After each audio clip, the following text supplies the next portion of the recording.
Hello, and welcome back to the studio. I'm Dr. Wiggo, and today I've got my review of the Macbook Neo, and I can't spin it the way they do in the commercials. Oh well. So I'm going to do a full review. But if you're in a hurry, here's the short version. This is the best inexpensive laptop for the price. It looks premium, it feels premium, it does everything you need a laptop to do, with some minor exceptions. But for the full review, first I'm going to talk about the build quality, the body, the keyboard, the trackpad, and the ports. Talk about the screen, talk about the webcam, talk about the processor. There's some of those drawbacks. Memory and storage, editing with Davinci Resolve. Then I'll go through some of the downsides. And then is it for you? And then my final thoughts where I talk about is it for me? So that's where we're going. Well, let's start with the build quality because this is where it shines. Literally, look, it's shiny. Oh, and I have been using this like nonstop for 9 days now, and I don't really see any fingerprints. So I don't know what Apple did. I just don't see fingerprints. It is not a fingerprint magnet like my other MacBooks. The premium feel starts with the aluminum body, which is 60% recycled aluminum. Which is a lot. I think Apple says it's the most in any of their products so far. The keyboard, as I showed you in the unboxing video, which you can go look at here, feels just like my MacBook Pro. And I brought it up here this time. And it feels very similar to the Magic Keyboard that I bought for my iPad, which I have been using this as a replacement for this week. More on that later. The trackpad is not the haptic force touch trackpad that we're used to on MacBooks, because those are expensive. This is a mechanical multi-touch trackpad. And it works fine. I mean, the multi-touch works. And more important, you can click anywhere and you get about the same amount of feel. Dave 2D took one apart, and I will link his video down below where he shows how this trackpad works. It's really cool. Go watch his video. But it has a multi-thing, so it's not like a diving board. If you don't think this is a premium trackpad, go to Best Buy and click on the trackpads on any sub $1,000 Windows notebook. This thing blows them away. It's fantastic. It has 2 USB-C ports, a 3.0 and a 2.0, but it's not good for much except charging or mice or keyboards or that kind of thing. A headphone jack and side-firing speakers, which sound fine. They're nothing great. There's other videos where people test them and they say, well, they're about as good as the MacBook Air, but not quite. But definitely not as good as the MacBook Pros.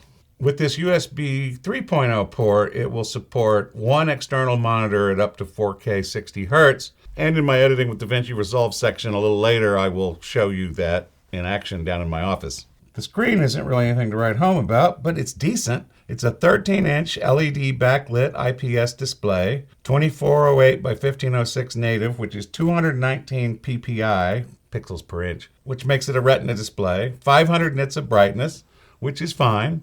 It only covers the sRGB space, but that's a billion colors, and that's what the web uses, so you'll be fine with web stuff. I had no issues with the screen. The screen looks good.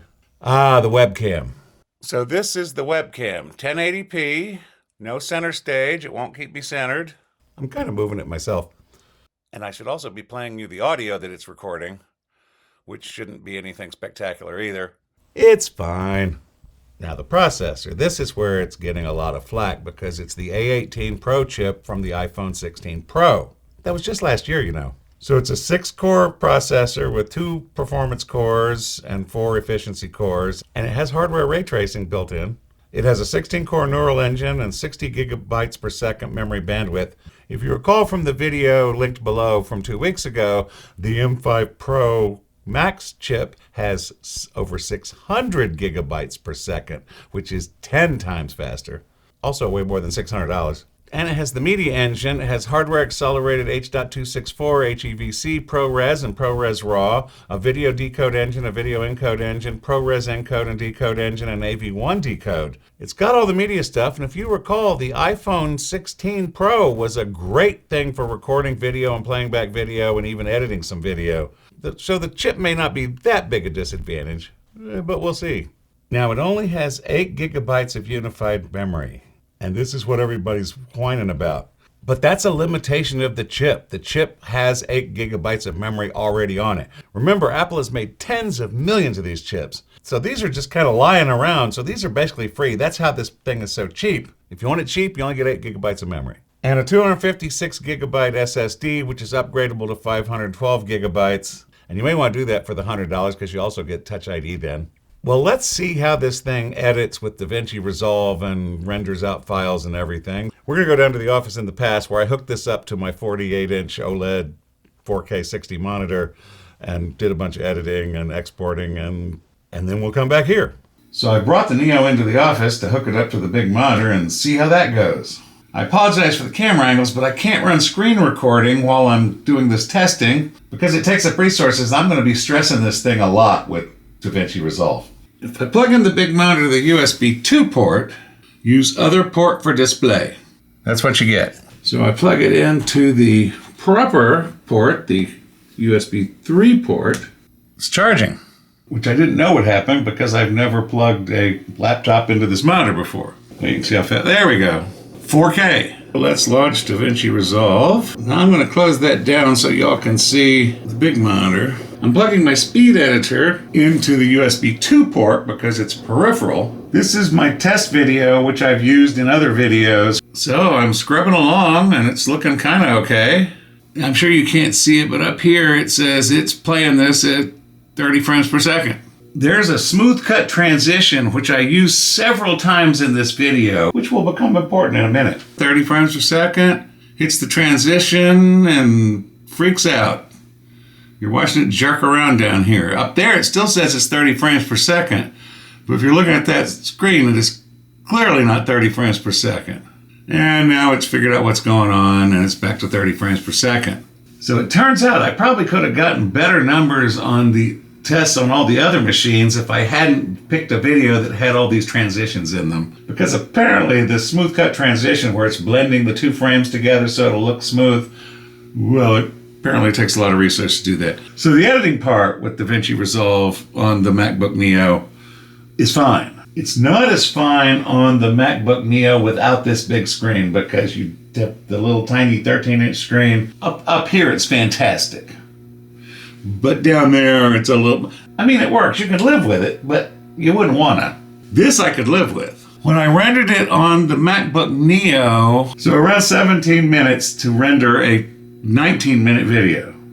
So almost real time. So what I did was I made a copy of the project and deleted all of those smooth cut transitions, and there were about half a dozen or so of them. Then when I render it, it rendered in 14 minutes and 32 seconds. So taking out those smooth cuts where it was dropping to 1 frame per second on render, it works great for editing. It's only rendering that's an issue, and then it takes a long time to render.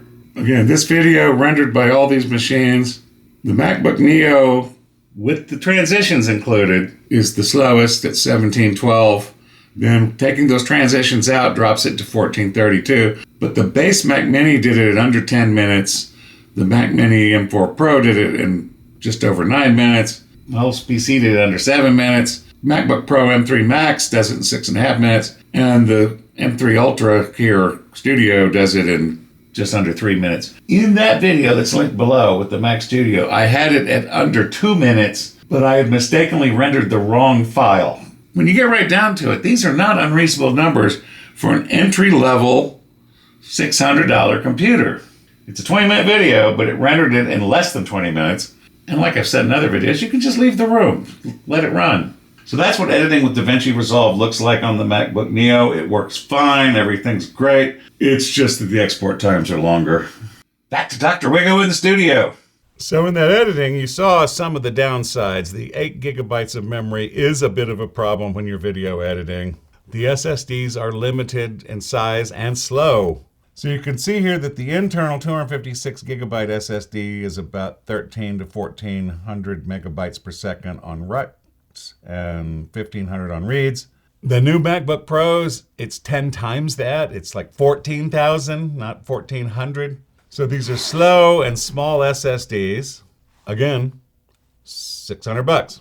There's only the one USB 3 port. Again, that's a chip limitation because it only had one port on the phone, remember? The Touch ID is a $100 upgrade, although it comes with the bigger hard drive. Your Apple Watch will unlock it. Unlocked with Apple Watch. If you have an Apple Watch, this is a good little laptop to have because your watch will unlock it. The keyboard is not backlit. This is another price thing. Oh, and the screen doesn't have the True Tone and the P3 coverage and everything that the more expensive MacBooks have, like the Airs and the Pros. But it's $600. So if you're watching this video, you probably want to know, is the MacBook Neo for you? For 90 to 95% of the people in the world, yes. This is a great entry-level laptop. It's $600, $500 with the education discount.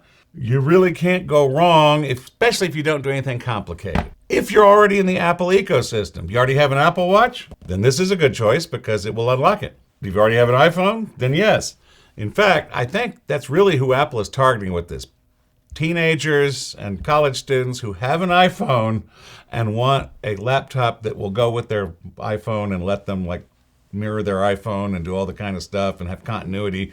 All the things you can do if you're already in the Apple ecosystem. What if you already have a MacBook Pro?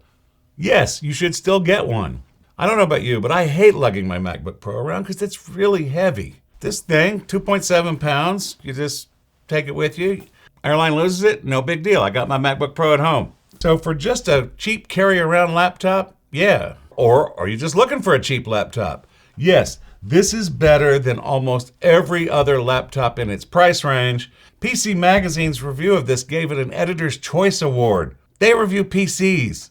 I'll link that video down below. This is also the most repairable Mac ever. You can there's 8 screws. Yeah, they're that pentalobe thing, I don't know. I will link the iPhone Repair Guru's teardown video down below where he takes the whole thing apart. There's really not a lot to it. I will also link ZipTie Tech's video below because they took one of these apart and put in a thermal pad over the processor and got like a 14 to 19% performance uplift. Are you a professional video or photography person? Then not really. This is not really for you. But it kind of is. You saw how it works. I mean, it works. It just doesn't work well. But for simple videos with like not very layers and not many effects and everything, maybe. But if you're just starting out on YouTube, yeah, you go with this. And then when you start making money, then maybe you can upgrade to a MacBook Air or better.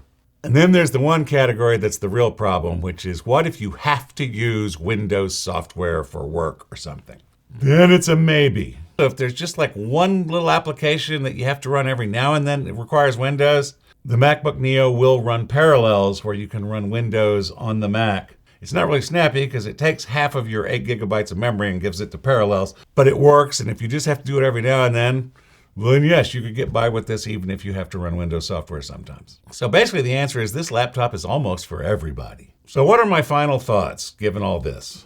This is a game changer. This is going to change Apple possibly forever.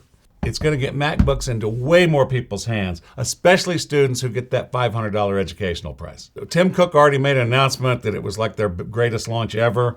I'm sure lots of people were waiting for this and went out and bought it. I think it's a game changer for Apple. I think the PC makers should be worried. And there's been some news stories, and Asus, I think CFO, said this is going to be really a problem for us. Because again, they don't have the build quality, they don't have the trackpads, they don't have the premium feel that this thing has. And I think this is going to displace a lot of Windows laptop purchases at the low end. So this could be the next big thing, but not for me. The lack of backlight. I've been using this in place of my iPad with the Magic Keyboard, and while it works great during the day, at night, I can't see the keys. And I don't touch type, which a commenter was appalled at in my last video. I'm old. We didn't learn typing in high school. They were just starting to teach typing in high school when I was in high school. So I can't use it at night, which means I really can't use it. So I will sadly be returning mine. But I have a feeling next year, if they update this, if they put in the A19 Pro chip, which has 12 gigabytes of memory, and if they put on backlighting, even if that's the extra $100 version, I would pay the extra $100 to get backlight. So maybe that's a possibility. So I may get one next year if they're going to update it, and I hope they are. Because next year they're going to have millions of A19 Pro chips lying around. So if they update this, put in backlighting, I will buy it in a New York minute. That's my review of the MacBook Neo. You should probably get one. If you were at all thinking about getting one, you should probably get one. You do have 15 days to return it if it doesn't work out for you. But I think it will. Unless you want to edit big, complicated videos, which it really doesn't do well, as you saw. But other than that, it's a great machine. It's premium. It's the best laptop for $600 you can buy. And PC Magazine said that, and they review PCs for a living. And they said this is the best laptop at that price point. So go get one. So that's it for today. Thanks for stopping by. See you next time. Bye-bye. Next time I'll be reviewing David Pogue's book, Apple, The First 50 Years. Thanks for staying to the end. Bye-bye.